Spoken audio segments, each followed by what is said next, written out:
নারী নির্যাতনের প্রেক্ষাপটে রায়গঞ্জের ছন্দম নাট্য সংস্থার উদ্যোগে মেদেয়ারা নাটকটি মঞ্চস্থ হলো রায়গঞ্জ ইনস্টিটিউট মঞ্চে।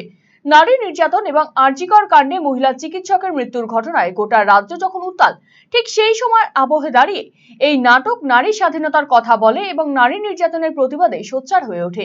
আরজিকর কাণ্ডে নিহত নির্যাতিতা যাতে সঠিক বিচার পায়, সেই উদ্দেশ্যেই রবিবার এই নাটক পুনর্মঞ্চায়ন সিদ্ধান্ত নিয়েছেন কর্তৃপক্ষ।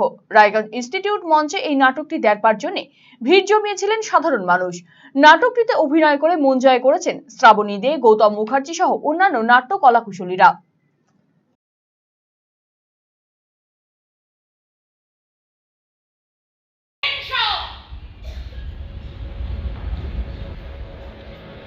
সমস্ত অমঙ্গল যাবতীয় অশুভ সংকেত নিয়ে সে বিষ মেখে না মশালে আগুন বেশি রাজার পাওয়ার চেষ্টা করে আগুনটাকে ফুটিয়ে তোলো কামিনী, দেখার চেষ্টা করো, দেখো নিয়ে দয়াল দিবসে যা কিছু ভক্ত বলে চিহ্নিত করেছিল নরীর শরীরে অস্ত্র হয়ে উঠুক সবাই। চুলের তুলুক ফনা, অষ্টজীব গরল বর্ষা, জনির সুরঙ্গের সতর্ক লুকিয়ে রাখো।